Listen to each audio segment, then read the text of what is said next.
Hello everyone, welcome back to the channel and a happy new year to you all. 2025 is finally here, the January transfer window is finally open, and there are no more clubs more desperate to make signings in the Premier League at the moment than Tottenham Hotspur. We are ravaged with injuries, our season is going and tumbling down a hill that is just never ending. It seems to get worse every single week at the moment. Destiny Udogie, the latest player out with a long-term injury, and it is time to rectify some of these mistakes that we didn't address in the summer transfer window. So this video is very simple. It's going to be looking at the players I think Tottenham should target in the January transfer window to strengthen and bolster the squad, help them get their season back on track in the second half of the 24-25 campaign under Ange Postecoglou. Of course, this all relies on the fact of keeping Ange Postecoglou as Tottenham's head coach, because if we sack him 2 weeks into January when we've already made maybe a couple of signings to try and support him, then it just is all utterly pointless. But those of you that are Tottenham fans, me and you, we both know that there are several areas of this squad that we need to address. So before I get into it, please don't forget to like the video and subscribe to the channel if you are new around here. One of my goals in 2025 is to continue growing my YouTube and TikTok channels. So there's links to a TikTok in the description as well. If you fancy following me over there, it would be greatly appreciated. But I'm going to work my way from the bottom up, going from the bottom of the pitch to the top of the pitch. And I'm going to start with the goalkeeper situation.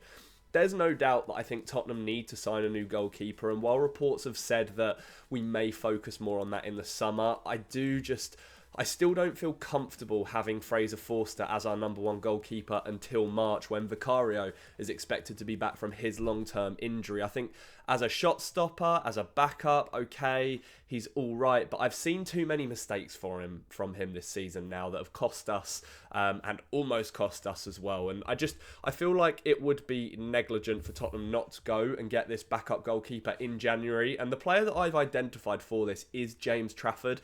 It is a goalkeeper that Tottenham like and have monitored in the past. There is reports circulating that we may go for him in the summer rather in the middle of the season. But the reports are also saying it would take around £20 million for Tottenham to prize him away from Burnley. That's where he is at the moment, under Scott Parker, where he is absolutely thriving, by the way. 15 clean sheets already this term. He's on the cusp of breaking into the England squad, and with Thomas Tuchel sort of coming in, taking over in 2025, what a better way for him to impress and show that progression by moving to a big Premier League club. He's only 22 years old as well, and he specialises in playing out from the back, playing that sort of almost dangerous football that we've seen Vicario doing so much since he joined Tottenham from the Italian division. And James Trafford, he's only going to get better, he's only going to develop, he can learn from Vicario. He is just someone that is very well-rounded. He's 6'6" as well. He's got 84% save percentage in the Championship as well, which is absolutely excellent. I don't think there's another goalkeeper out there that has a better save percentage than James Trafford.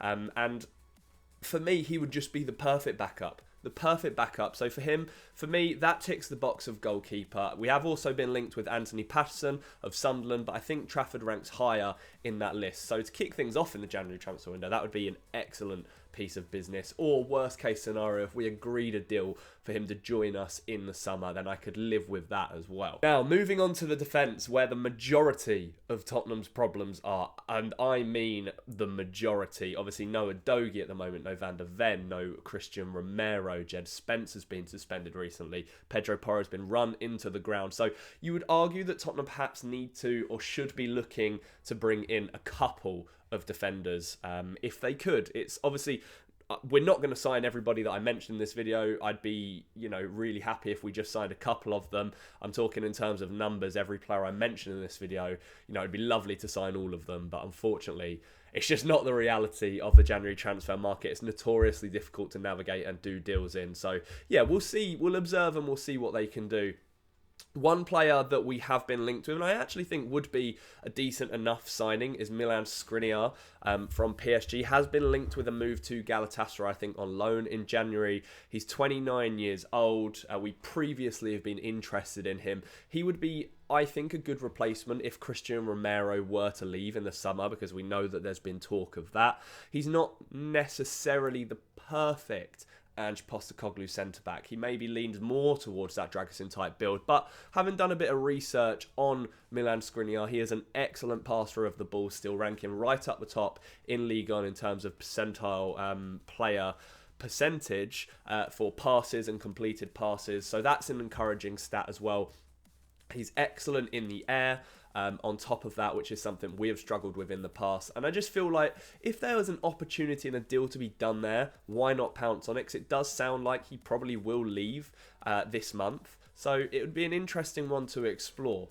Alternatively, this is someone I really, really want to sign, and that is David Hanko from Feyenoord. He is a player that I've watched a fair few times now, and I just think he is absolutely fantastic. He's 27 years old, so he's got that experience already as a centre-back, and just said in his press conference that he wants to bring experience into the club, having signed a lot of youth players in the summer. He can cover at either centre-back or left-back, again, which ticks two boxes for Daniel Levy for Tottenham, covering that left-back role if we need, covering that centre-back role, which we probably will need at some point between now and the end of the season.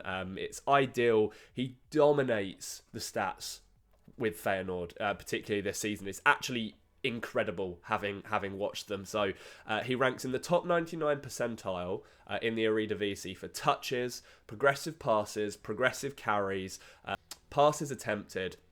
He's just top. He's absolutely top. And it's probably not an easy deal to do, particularly in the winter market. I think he's got a contract until 2028 at Feyenoord, but he is just excellent, and I do think he would solve a lot of problems at Tottenham, the main one being that versatility. That is the big thing, I think, for Daniel Levy. He loves a player that can play more than one position. We've seen that with Archie Gray this season, but the difference is David Hanko is actually a defender. We're going to look at just left-backs, which I do think needs consideration as well. Destiny Udogie out for up to 10 weeks, so he could be out for 2.5 months. It's basically season over at that point, you know, unless you're fighting for anything, which I'm not sure we will be at this point. But for me, you look no further than Ryan Aït-Nouri from Wolves, and I know there's a lot of interest in Aït-Nouri because he has had a fantastic campaign. He is very aggressive in his play, he gets so high up the pitch, and we see that with Destiny Udogie as well at Tottenham. It's very mirrored in that sense. They're excellent crosser of the ball. Solanke, by the way, scored the most headed goals in the Premier League last season. I'm not sure he scored one for Tottenham, and I think that may be because we perhaps lack, particularly on that left side, someone that can put a decent ball into the box from the fullback position.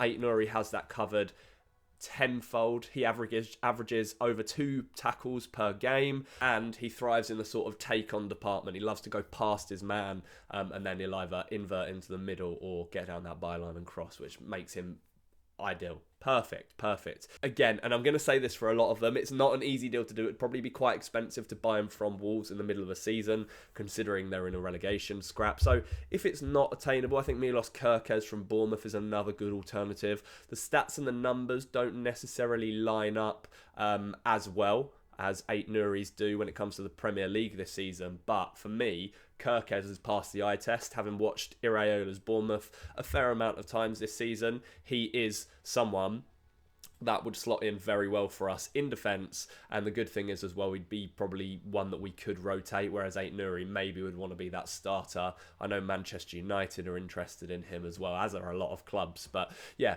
I think Tottenham have to still be looking for these top quality players. You want top quality players, you want the experience. These are the type of players you have to be looking at and then being willing to splash the cash on. Ultimately, that's how the transfer market works. Moving into the midfield, I think a lot of us will agree that number 6 sort of defensive midfielder area has been a big problem for Tottenham over this last course of... has been a big problem for Tottenham over the last few months or so. I think Basuma has been on and off. Bentancur obviously had the ban and he's been sort of hit and miss again. Pat Matasar can't really play in that position. We haven't seen Archie Gray there yet. So for me, this is a priority position for Tottenham, and I think it's a big piece of the puzzle that we are missing to be able to progress under Ange Postecoglou. Now, we have that option to be able to bring Johnny Cardoso in from Real Betis, a US international. I think in the summer we have priority if we do want to sign him. So that is, of course, an option for us as well, that we could even accelerate in January if that was the plan, which it may be now that we are struggling.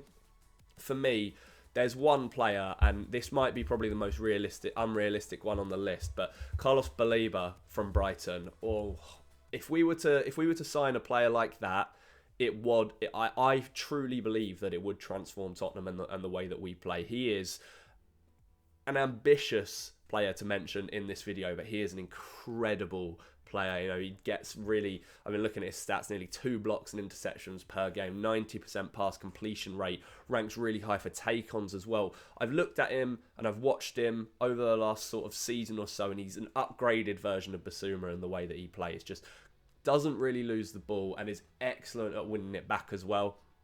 We get caught a lot in transition and on the counter-attack. That's something Baleba would thrive in, being able to snuff out, win the ball back high up the pitch as well.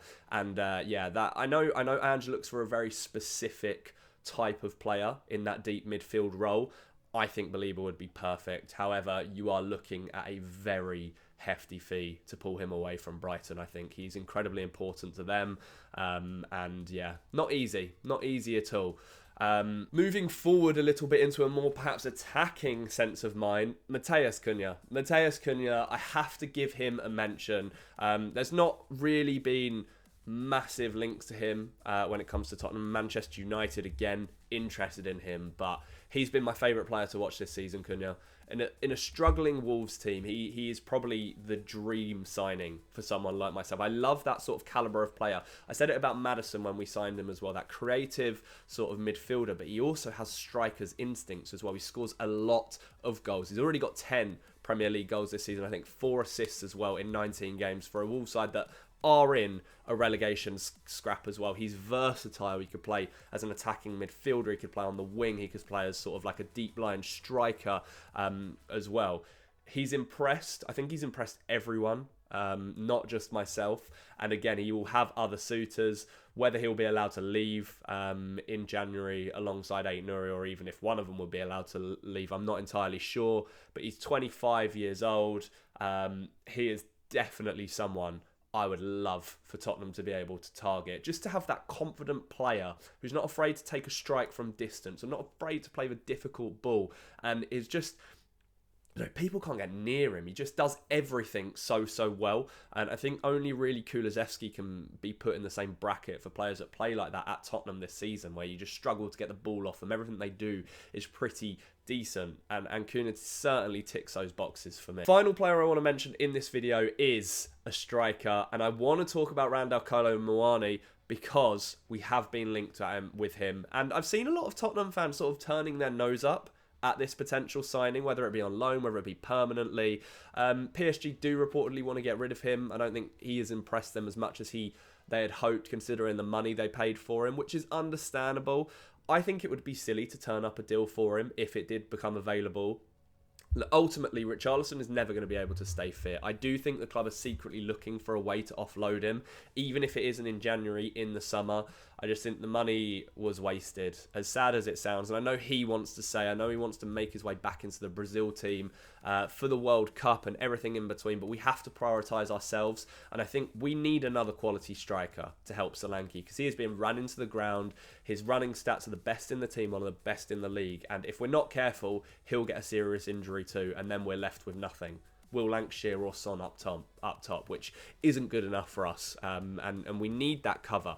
Kolo Muani's averaging around 2.17 take-ons per game, 3 shot creating actions per game. So he's prolific, he's active in that final third, he's a good presser of the ball. Maybe his finishing isn't spectacular, but we have watched Timo Werner a lot this season, so it can't be any worse than that. Touch wood anyway. But yeah, if we could manufacture a deal for that, I would be more than up for it. I think every player I've mentioned on this list would make Tottenham better. That's the ultimate thing. There will be other names that are going to emerge in this January transfer market, players we haven't necessarily heard of. You know, it's all about data and stats and stuff these days. And, you know, you also do have to rely sometimes on the eye test. You have to look at players and think, oh, okay, that would be a good signing. For example, if we were able to get Jack Grealish on loan. He hasn't scored in a year, but you watch him and he's still a dangerous player. Still creates things, he still has those opportunities. He's just been a little bit off it in terms of his shooting and other areas of his game. So those, for me, are some players I would love to see Spurs target in the January transfer window. I'm sure I've missed some, but I could sit here for an hour or so and talk about every player Tottenham get linked to, because it's just ultimately ridiculous the amount of people that seem to think Tottenham are signing them or whatever else in between. So for me, those are the ones I want to see us target. Let me know what you think of those players in the comment section below. Who do you think we should target in the next month? Who's going to make us better? What is the priority position for Tottenham this winter? Let me know. Have a conversation with me down below. I hope you found this video interesting. Whether we sign any of these players is yet to be seen. Hopefully I'll come back to this at the end of the month and I will have been right about one or two of them at least. But we will see. I just want to say thank you so much for watching and supporting me in 2024. I look forward to doing some big things on the channel over the next 12 months in 2025. So thank you very much. Don't forget to like the video and subscribe to the channel. It's a tough run coming up for Tottenham, which is why we need these signings immediately. So yeah, fingers crossed that we can get our finger out and do some business very quickly. Enjoy the rest of your week. It's Newcastle at the weekend. As always, come on you Spurs.